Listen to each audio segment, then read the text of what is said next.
आज पुणी थे नहीं आसी गोटे ओडिया कविता आशा करुँच आपण मानकु भल लगिब। हाथर प्रति रेखारु हृदयर प्रति संधिरे तुमर ही नाम लिखिछि। ए जह्नभरा रातिरे अंधार रातिरे जह्नर आलुओ भली तुमे चमकिच मो जीवन रे। केते जे राति आसीछि जाइछि तुम स्मृति को किंतु नेई न पारिछि।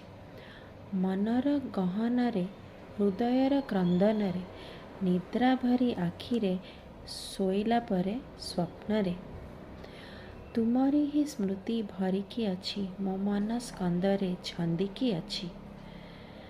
जो मन थिला मोर आजी जाइछि हजी ए अनिद्रा राति आउ ए जह्नर साथी।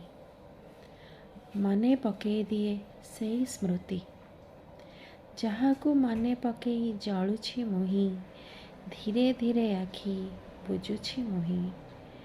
Guys please like and subscribe to my YouTube channel इंट बाय शेफी। आशा करुछि आपण मानकु ए कविताटी भल लागिथिबो। प्लीज कमेंट करिवे कमेंट बॉक्स रे और बेल आइकन को प्रेस करिया को भूलिबेनी। Thank you.